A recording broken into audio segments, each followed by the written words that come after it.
For the cheapest coins with fast delivery and quick customer support, check out my sponsor, Red Zone Coins, and use code SWIFT at checkout for 20% off. So family, and today I'm coming back at you guys with another Madden 20 video on the channel, and in today's video, we're going to be kind of reminiscing and talking about the past and going over some of the most overpowered cards that I have personally used in Madden 20. Now, these are going to be players that were super glitchy when they came out. We're going to be looking at the stats of those cards, as well as kind of just talking about how good they were and how the meta was looking back in the day. I've got players ranging from 86 overall cards all the way up to 99s, and honestly, when these cards came out, they were easily some of the most overpowered players in the game. This is actually hopefully going to be part one of a two-part series. Today, we're just doing defensive cards, so I've only got defensive players to look at, but ideally, we do a part two to this where we go over some offensive players, and I might even do a couple other videos similar to this where maybe we talk about the best coin making methods of Madden 20.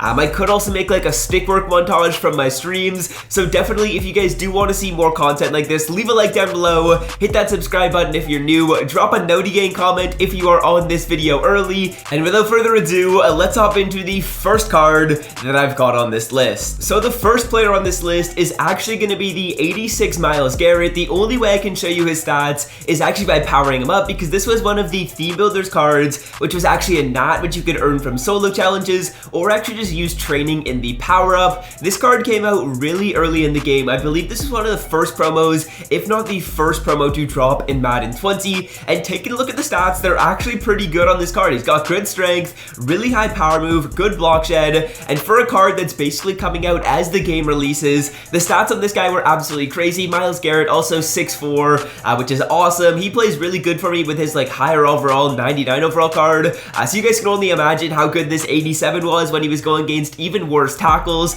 and this is the first player that I've got on this list. He was super overpowered when he came out. That Theme Builder promo at the start of the year was actually really fun.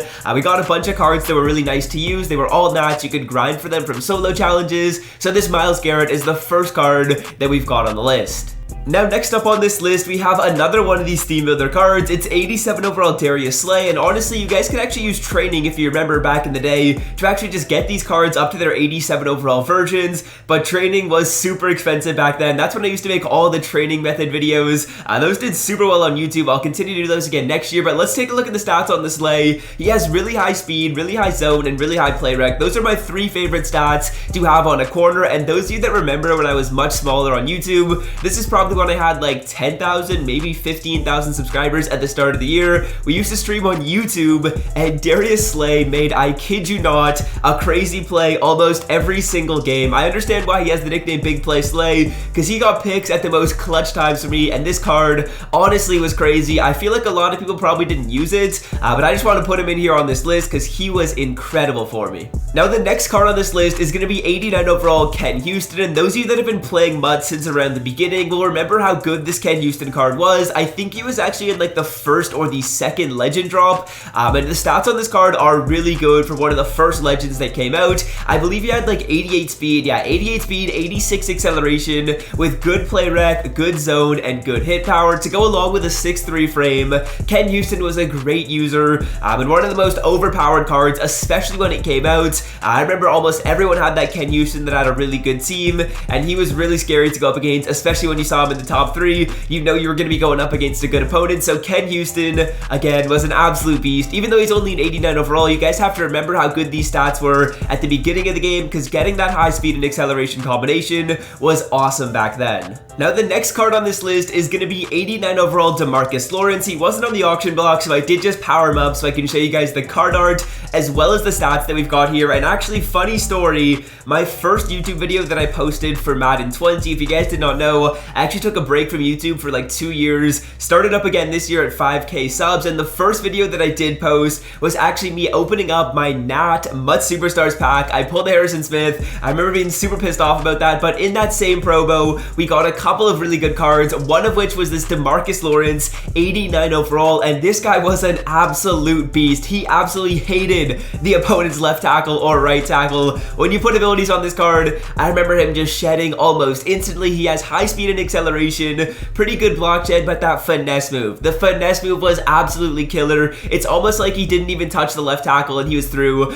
So this Demarcus Lawrence was an absolute beast. definitely one of the most overpowered cards. I don't think you can debate that at all. Now, the next guy we have on this list is 92 overall Calvin Johnson, who came out in the MUT 10 promo all the way back then earlier in the year. Huge shout out to EA. That promo was actually really fun. When we take a look at the stats on this card, he had pretty high speed, good play rec, good zone coverage, and good hit power. But obviously the thing everyone loves about free safety Calvin is his ability to go up and get the ball at the free safety position. Let's take a look at his spec catch. He had 78 spec catch, 77 catch in traffic, obviously good route running stats as well. So the Calvin Johnson free safety card was really fun to use. Definitely one of the most overpowered cards out there for sure. When you combine his high catching rating to go along with the fact that he's also 6'5" out there, Calvin Johnson was absolutely a beast and definitely one of the most overpowered cards in the game when it came out.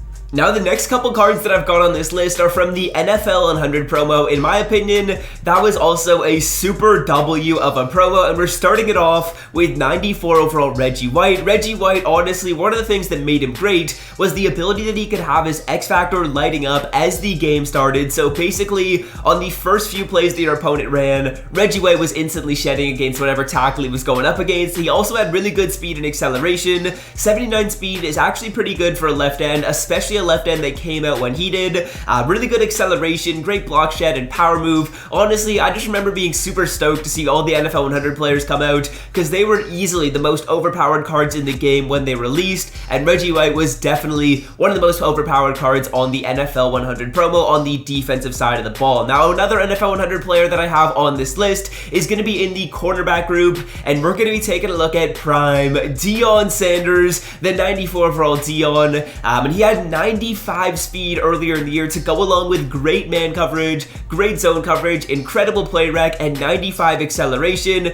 Those are crazy stats for a 94 overall card that came out when he did. He simply had better physical stats than basically any wide receiver in the game. So this Deion Sanders, to go along with the Reggie White, were two super overpowered cards. And again, you could actually have their X Factor lighting up as the game started. So you could run man coverage with this Deion Sanders, and he would be able to lock up tons of receivers because he had his X Factor at the beginning of the game. So Deion and Reggie White are definitely two of my favorite NFL 100 players and two super overpowered cards in Madden 20. Now, moving on, we have 96 overall Patrick Willis, who was in the Ghost of Madden Pass promo or the Christmas promo, and Patrick Willis was one scary individual to see in your opponent's top 3. The card art is sick, and the back of the card is even better. 94 hit power was crazy back at the time when this card was released. Really good block shed as well, and around that time, a lot of people were running with Eric Dickerson, so having that high block shed and having someone that was pretty good in run D was pretty huge. He also had good speed and acceleration. You'd love to see that a little bit higher. But I mean, I can't really complain about that now. 96 Patrick Willis, definitely a super overpowered card, mainly because of the hit power, and honestly, I feel like we haven't had a ton of great mid linebackers in the game other than Ryan Shazier, so having this Patrick Willis and getting him released was definitely huge around this time of MUT. Now, next up, we have 96 Jamal Adams, and honestly, I wanted to put Jamal Adams on this list multiple times. I had to decide which card to use, because I was considering also putting his MUT hero on here, but I decided to go with the team of the year. I honestly had Jamal on my squad almost all year. I had his base elite, then I got his MUT heroes, then I got this team of the year card, and there's also a ton of team of the year players that were super overpowered. Honestly, team of the year is probably my favorite promo that releases in all of Madden, and Jamal Adams' card did not disappoint. Taking a look at it, he had 98 hit power. I remember this guy forcing at least one fumble every single game, especially when he got released. I feel like the fumble rate was a little bit higher back then, so that hit power was insane. He also had good speed and acceleration. You'd like to see that a bit higher. I feel like his speed and acceleration became a bit of a liability later on, but when he came out, that speed and excel were totally fine. Look at the man in zone, 92 and 93. That was insane. With 96 hit power, this Jamal Adams was such a goon. He forced a ton of fumbles for me, and he was super overpowered. Now we have one other team of the year card that is going to make this list, and that is going to be Aaron Donald's 97 overall team of the year card, which was also crazy good and is still usable to this day. This card came out very long ago, and it's still usable to this day. 98 strength, 96 block shed, 97 power move, 94 finesse, This card is crazy. 84 speed, 91 acceleration.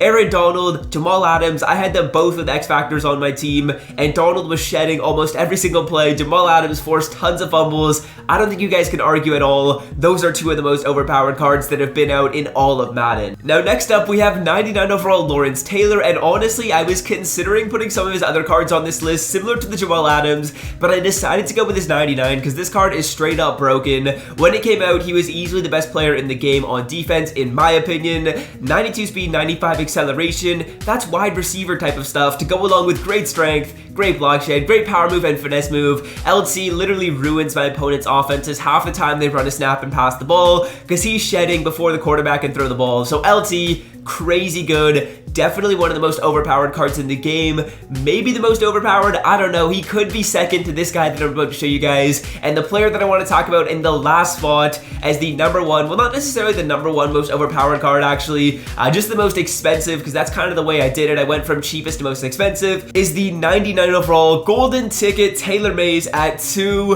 milli right now. But the stats on this card are incredible. 98 speed, 98 acceleration to go along with 99 hit power. This is the best user in the game. He plays great in zone. He forces tons of fumbles. So Taylor Mays is going to wrap up this list of the most overpowered cards in the game. Now, if you guys have anyone else that I missed, please leave them down below in the comment section.